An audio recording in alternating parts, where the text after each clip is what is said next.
Hi ನನ್ನ ಪುಟಾಣಿ ಸ್ನೇಹಿತರೆ, ಇವತ್ತು ಮತ್ತೊಂದು ಪಂಚತಂತ್ರದ ಕಥೆಯೊಂದಿಗೆ ಬಂದಿದ್ದೇನೆ. ಈ ಕಥೆಯ ಹೆಸರು ಕಾಗೆಯ ಉಪಾಯ. ಒಂದು ಬಿಸಿಯಾದ ಬೇಸಿಗೆಯ ದಿನ, ಅಂದರೆ ಸಮ್ಮರ್ ಡೇಸಲ್ಲಿ ಒಂದು ಕಾಗೆಗೆ ತುಂಬ ದಾಹ ಆಗಿತ್ತು. ಆ ಕಾಗೆ ನೀರಿಗಾಗಿ ಎಲ್ಲ ಕಡೆ ಹಾರ್ತಾ ಹುಡುಕ್ತಾ ಇತ್ತು. ಆದರೂ ಅದಕ್ಕೆ ಎಲ್ಲೂ ನೀರು ಸಿಗಲಿಲ್ಲ. ಸ್ವಲ್ಪ ಹೊತ್ತಿನ ನಂತರ ಒಂದು ಮನೆ ಹತ್ರ ಒಂದು ಮಡಿಕೆ ಕಾಣಿಸ್ತು.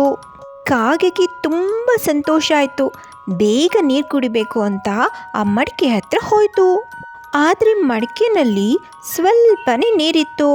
ಅದು ತುಂಬ ಕೆಳಗಿತ್ತು. ಆ ಕಾಗೆಯ ಕೊಕ್ಕು ನೀರ ಹತ್ರ ಮುಟ್ಟುತ್ತಾನೆ ಇರಲಿಲ್ಲ. ಆಗ ಕಾಗೆಗೆ ಸ್ವಲ್ಪ ನಿರಾಸೆ ಆಯಿತು. ಹಾಗಂತ ಅದು ಕೈ ಚೆಲ್ಲಿ ಕೂರಲಿಲ್ಲ. ಒಂದು ಉಪಾಯ ಮಾಡ್ತು. ಸುತ್ತ ನೋಡ್ತು. ಅಲ್ಲೆಲ್ಲ ಸಣ್ಣ ಸಣ್ಣ ಕಲ್ಲು ಬಿದ್ದಿತ್ತು. ಅದು ಒಂದೊಂದೇ ಕಲ್ಲನ್ನು ತನ್ನ ಕೊಕ್ಕಿನಿಂದ ತಗೊಂಡು ಬಂದು ಆ ಮಡಿಕೆ ಒಳಗೆ ಹಾಕ್ತಾ ಬಂತು. ಸ್ವಲ್ಪ ಹೊತ್ತಿನ ನಂತರ ಮಡಿಕೆ ಒಳಗಿರೋ ನೀರು ಮೇಲಕ್ಕೆ ಬಂತು. ಆಗ ಕಾಗೆ ಸಂತೋಷದಿಂದ ನೀರು ಕುಡಿದು ತನ್ನ ದಾಹವನ್ನು ತೀರಿಸ್ಕೊಳ್ತು. ಖುಷಿಯಿಂದ ಹಾರೋಯ್ತು.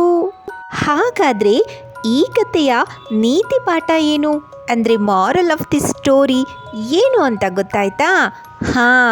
ಅದೇ, ಬುದ್ಧಿ ಇದ್ದರೆ ದಾರಿ ಸಿಗುತ್ತೆ. ಕಷ್ಟ ಬಂದಾಗ ಧೈರ್ಯ ಮತ್ತು ಜಾಣ್ಮೆ ಬೇಕು. ನಿಮಗೆ ಈ ಕತೆ ಇಷ್ಟ ಆಯ್ತಾ? ಹಾಗಾದರೆ ಇನ್ನಷ್ಟು ಪಂಚತಂತ್ರದ ಕತೆಗಳನ್ನ ಹೇಳಲಿಕ್ಕೆ ಮತ್ತೆ ಬರ್ತೀನಿ. ಅಲ್ಲಿವರೆಗೂ ನನ್ನ ಯೂಟ್ಯೂಬ್ ಚಾನಲನ್ನು ಸಬ್ಸ್ಕ್ರೈಬ್ ಮಾಡಿ ಬೆಲ್ ಬಟನ್ ಒತ್ತೋದನ್ನು ಮರಿಬೇಡಿ. ಧನ್ಯವಾದಗಳು.